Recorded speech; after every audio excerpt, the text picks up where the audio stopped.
1965 में मोरिस बेजोल्ट नामी एक 13 साल का लड़का एक ऐसी केव को एक्सप्लोर करने के लिए उसके अंदर जाता है। ये एक ऐसी तंग और गहरी केव थी जिसमें जाना और वहाँ से जिंदा लौटना किसी जानवर के लिए भी पॉसिबल बात नहीं थी। मगर फिर भी ये लड़का रेंगते रेंगते खिसकते हुए किसी न किसी तरह इसके अंदर घुसता चला जाता है। करीब 25 फीट अंदर और 35 फीट जमीन में गलती से ये एक ऐसी तंग क्रेविस में दाखिल हो जाता है जहाँ पर हाथ हिलाना तो दूर की बात, सांस लेना भी मुश्किल हो रहा था। यहाँ बिल्कुल अंधेरा था, आगे क्या है इसे कुछ भी पता नहीं था। यहाँ पर मौजूद नुकीली और तेज पथरीली चट्टानें इसके जिस्म को नुकसान पहुंचा रही थी। मगर फिर भी ये इस उम्मीद में आगे बढ़ता रहता है कि शायद आगे से कोई निकलने का एग्जिट पॉइंट मिल जाए, मगर ऐसा नहीं होता। और जब इसे रियलाइज होता है तब बहुत देर हो चुकी होती है, क्योंकि अब ये जमीन के उस हिस्से में मौजूद था जहाँ से आगे जाने का रास्ता ही नहीं था। और ये जगह भी इतनी तंग थी कि इसका जिस्म बुरी तरह से इसमें फंस चुका था। ये एक ऐसी जगह ट्रैप हो चुका था जहाँ पर वो जरा बराबर भी हरकत नहीं कर पा रहा था। इस हालत में ये जोर जोर से चिल्लाता है, मगर बदकिस्मती से किसी को भी इसकी आवाज सुनाई नहीं देती। अब ये पूरी तरह बेबस हो चुका था, इसकी आंखें बंद हो रही थी और दूसरी तरफ किसी को भी पता नहीं था कि इस केव की गहराई में कोई जिंदगी और मौत के बीच फंसा हुआ है। आंसू टीवी के एक और एपिसोड में आप सबका वेलकम। आपके प्यार का बहुत शुक्रिया। नटी पटी केव इंसिडेंट अब तक दुनिया का बहुत फेमस और दर्दनाक इंसिडेंट था, मगर इस इंसिडेंट से भी 40 साल पहले एक ऐसा ही इंसिडेंट हुआ था जिसने उस दौर में पूरी दुनिया को हिला कर रख दिया था। ये बात है 5 अक्टूबर 1965 की। केवलैंड की पहाड़ियों में एक केव था जिसको वाइल्ड कैट केव के नाम से जाना जाता था। इस केव का इंटरेस्ट जितना बड़ा दिखता था, ये केव अंदर से उतनी ही ज्यादा तंग होती चली जाती है। उस दिन मोरिस बेजोल्ट की बस इस केव से थोड़ा दूर खराब हो गई थी। इंटरेस्टिंगली मोरिस इस केव में कई दफा आ चुका था और इसको अच्छे से जानता भी था। इसी बहाने इसे दोबारा मौका मिल जाता है। वो अपने 2 दोस्तों के साथ बिना किसी को बताए अपनी बस से दूर आकर इसके इंटरेस्ट के पास आकर खड़ा हो जाता है, जहां ये अपने दोनों दोस्तों को इम्प्रेस करने के लिए केव के उस हिस्से पर जाने का प्लान बनाता है जहां ये पहले कभी नहीं गया था। वो इस केव के अंदर जाता है, जबकि इसके दोस्त इसे मना भी करते हैं कि इस केव में जाना खतरे से खाली नहीं, लेकिन फिर भी ये उनकी कोई बात नहीं मानता और इस केव के अंदर दाखिल हो जाता है। शुरू में तो ये कुछ फासले तक अपने घुटनों के बल चलकर आगे बढ़ता है। इस केव में चारों तरफ लाइमस्टोन के नुकीले पत्थर निकले हुए थे। जैसे जैसे वो जमीन के अंदर घुसता जा रहा था,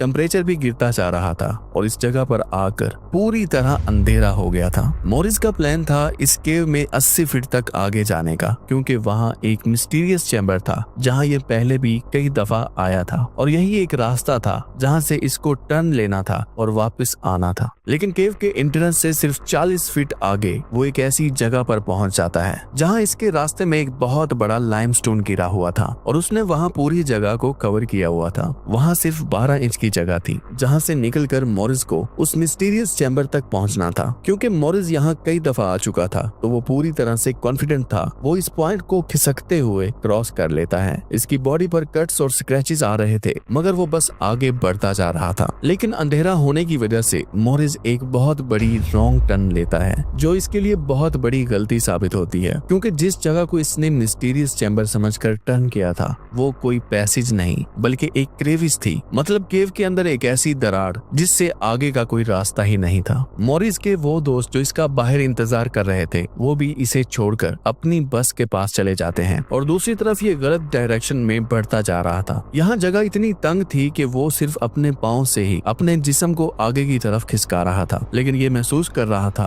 कि जैसे जैसे ये आगे बढ़ता जा रहा है उसे उतनी ही घुटन महसूस हो रही थी। इसके कपड़े फटने लगे थे। नुकीली चट्टानों ने इसके जिस्म को जख्मी करना शुरू कर दिया था और अब इसको डर भी लगना शुरू हो गया था, क्योंकि इसे कुछ भी पता नहीं था कि आगे क्या होने वाला है। ये जमीन में एक ऐसी जगह पर था जहाँ दरार के दोनों साइडों पर बड़े बड़े पत्थर पड़े हुए थे और इसके बीच का रास्ता सिर्फ 11 इंच था। मोरिस के पास सिर्फ एक ही रास्ता था कि वो इसको क्रॉस करे और इसको क्रॉस करने के बाद शायद इसे वो मिस्टीरियस चैम्बर मिल जाए जहां से वो खुद को मूव करवा के वापस आ सकता है। वो यहाँ से निकलने के लिए आगे बढ़ता है, लेकिन वो पत्थर खिसक कर इसके पाँव के ऊपर गिर जाता है। ये थोड़ा और आगे बढ़ने की कोशिश करता है, मगर वो पत्थर इसकी कमर और टांगों को पूरी तरह से जकड़ लेता है। अब सिचुएशन कुछ ऐसी थी कि मोरिस जरा भी हिलता था तो वो पत्थर इस पर और ज्यादा दबाव डाल रहा था और इसे बाद में पता चलता है कि ये एक डाउन साइड पोजीशन में फंस चुका है और वो भी एक ऐसी क्रेविस में जो आगे से बंद थी और वो भी जमीन के अंदर 35 फीट गहराई में। मोरिस के जिस्म से खून बह रहा था, इसकी आंखों से आंसू निकल रहे थे और वो यकीन नहीं कर पा रहा था कि वो एक ऐसी जगह फंस चुका है। जिस एंगल में ये लटका हुआ था, इस एंगल में इसके लिए सांस लेना भी मुश्किल हो रहा था। इसके पांव हिल सकते थे पर इसका हाथ किसी चीज के साथ बुरी तरह से अटका हुआ था। सैकड़ों कोशिशों के बाद भी खुद को मूव करवाने में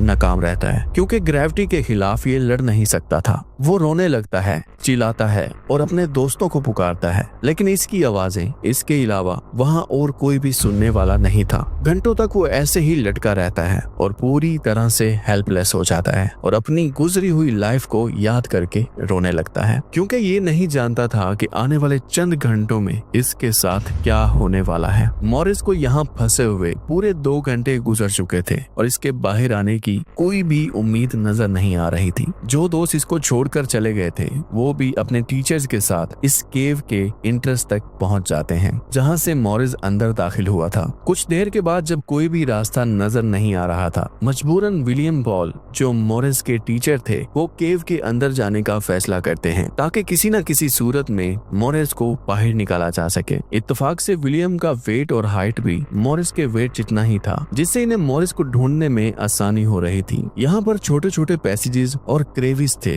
वो एक एक करके सभी के अंदर घुसता है क्योंकि इन केव में वो आसानी से जा पा रहा था। मगर मॉरिस इनमें से किसी भी क्रेविस में नहीं था, लेकिन एक और क्रेविस था जो थोड़ा दूर था। काफी देर से वहाँ से मॉरिस के रोने की आवाजें आ रही थी। विलियम इसकी आवाज की डायरेक्शन देखता है और उस क्रेविस के एंट्रेंस तक पहुंच जाता है। वहां पहुंचकर वो 10 फीट की दूरी से ही मॉरिस को साफ साफ देख पा रहा था। बस इसके पांव ही नजर आ रहे होते हैं जो पत्थरों में जकड़े हुए थे। वो इसके करीब नहीं जा सकता था क्योंकि वो क्रेविस बिल्कुल ही कमजोर हो चुका था और ये डर था कि कहीं मिट्टी का एक बहुत बड़ा टुकड़ा टूटकर मॉरिस के ऊपर न गिर जाए। इसलिए विलियम का उसके करीब आना बिल्कुल भी मुमकिन नहीं था। मॉरिस क्योंकि दर्द और घुटन से चिल्ला रहा था तो विलियम ने मजबूरन फायर फाइटर्स की टीम की मदद ली और उन्हें बुलवाया। इन्हें वहां पहुंचने में 2 घंटे और गुजर गए थे और अब मॉरिस को एक ही जगह लटके हुए 4 घंटे गुजर गए थे। मॉरिस को रेस्क्यू करने के लिए फायर फाइटर्स का प्लान सिंपल था। इन्हें सबसे पहले मॉरिस को रिलैक्स करना था क्योंकि मॉरिस को क्रेविस के अंदर बहुत ज्यादा डर लग रहा था। इसलिए फायर फाइटर्स इसे यकीन दिलाते हैं कि वो इसे किसी न किसी तरह बाहर निकाल लेंगे यहाँ से। मगर फायर फाइटर्स को समझ नहीं आ रहा था कि इसे बाहर निकाला कैसे जाए। मॉरिस को रेस्क्यू करने के लिए उनके पास सिर्फ 2 ही ऑप्शन थे। पहला ये था कि मॉरिस की टांगों के साथ रस्सी बांधकर उसे बाहर खींचा जाए और दूसरा तरीका ये था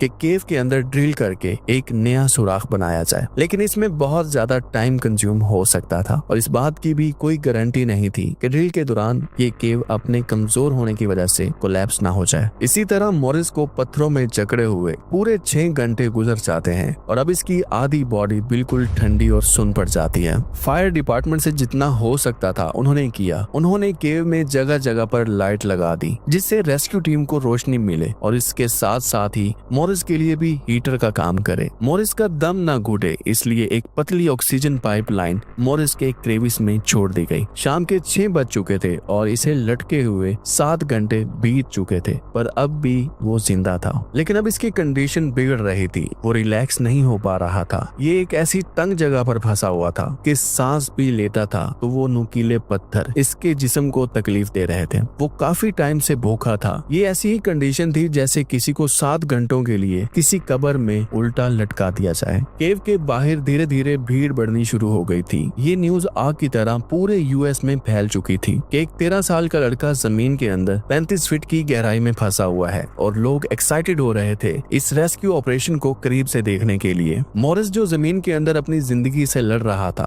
उसे जरा भी खबर नहीं थी कि वो बाहर कितना फेमस हो चुका है। पूरे यूएस में एक ही खबर चल रही थी, वाइल्ड कैट केव रेस्क्यू, और लोग भी इस न्यूज को काफी तवज्जो दे रहे थे क्योंकि ये इंसिडेंट यूएस में दूसरी दफा हुआ था। इससे कुछ महीने पहले इसी तरह का एक इंसिडेंट हुआ था जिसमें 18 साल के फ्लॉयड कोलिंस की मौत हो गई थी क्योंकि तब डिपार्टमेंट इसको रेस्क्यू करने में पूरी तरह से नाकाम हो गया था। लेकिन इस बार डिपार्टमेंट थोड़ा क्रिएटिव सोच रहा था और इसी के चलते इन्होंने रेडियो पर एक अनाउंसमेंट की कि अगर कोई इंसान अपनी मर्जी से इस केव में फंसे हुए लड़के को बाहर निकालना चाहता है तो वो इस केव के पास पहुंचे। इसके लिए कुछ शर्तें रखी गई थी। पहली शर्त ये थी कि वो स्मार्ट होना चाहिए और बिना डरे वो मॉरिस तक पहुंच सके। ये न्यूज सुनकर एवलिन पिंकी नामी एक लड़की जो इस केव के पास ही रहती थी वो यहाँ पहुंचती है और इत्तेफाक से इसकी हाइट और वेट फायर फाइटर्स के लिए बिल्कुल परफेक्ट थी। ये क्रेविस में जाने का फैसला करती है। फायर फाइटर्स इसके पाँव के साथ एक रस्सी बांध देते हैं, लेकिन यहाँ भी एक प्रॉब्लम थी। पिंकी इतनी स्ट्रॉन्ग नहीं थी कि मॉरिस को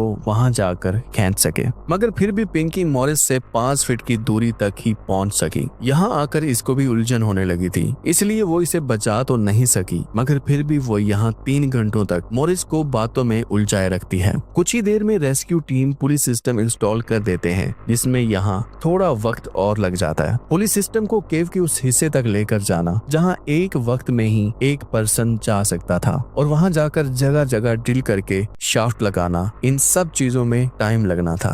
पिछले 10 घंटों से मॉरिस जरा बराबर भी हरकत नहीं कर सका, क्योंकि ये उल्टा लटका हुआ था। तो मॉरिस का हार्ट भी बॉडी में ब्लड पंप करने में काफी स्ट्रगल फेस कर रहा था, और रेस्क्यू टीम बस एक ही चीज की फिक्र कर रही थी कि कहीं उसे हार्ट अटैक ना आ जाए। इस तरह रेस्क्यू टीम रात भर मॉरिस को जगा कर रखती है, लेकिन इनके पास कोई भी एक प्रॉपर सॉल्यूशन अभी तक नहीं था। मॉरिस को बाहर निकालने के लिए इन्हें एक परफेक्ट इंसान की तलाश थी, जो स्ट्रॉन्ग हो और साइज में भी छोटा हो।